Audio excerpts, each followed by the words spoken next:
Bonjour.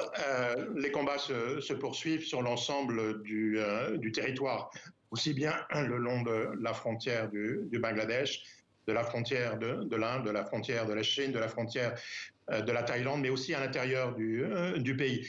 Aujourd'hui, c'est plus de 60% du territoire où les affrontements sont quasi quotidiens.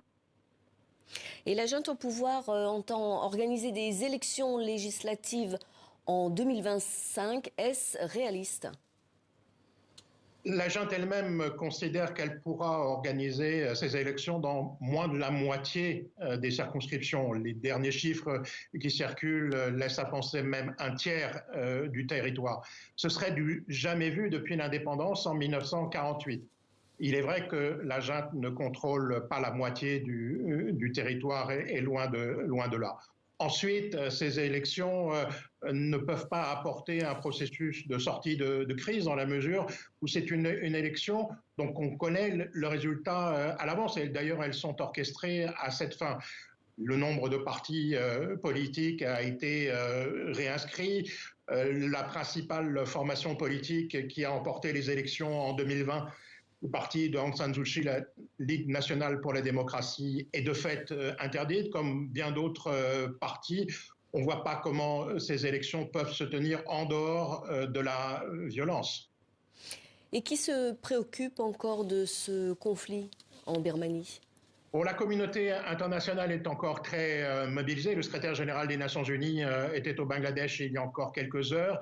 Il a rencontré les autorités locales, mais aussi les réfugiés Rohingyas. N'oublions pas qu'il y a 1 million de Rohingyas aujourd'hui réfugiés au Bangladesh. Les pays de l'ASEAN, ils ont défini un processus en 5 points pour une désescalade militaire, pour un processus politique inclusif, c'est-à-dire prenant en compte tous les acteurs. Le ministre des Affaires étrangères malaisien a même considéré que les élections n'étaient pas l'enjeu du moment, et puis apporter autant que possible de l'aide humanitaire aux populations dans le besoin. 19 millions, presque 20 millions de personnes aujourd'hui sont en besoin humanitaire d'urgence.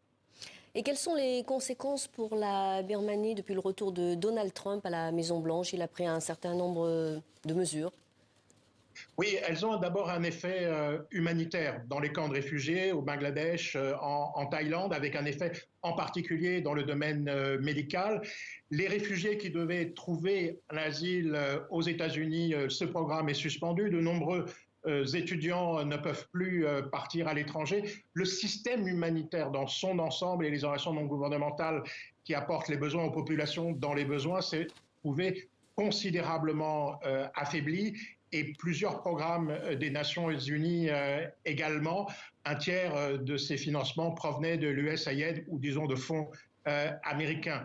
Les dernières déclarations du président Trump ont plutôt suscité dans l'opposition un soutien au gouvernement et au président ukrainien.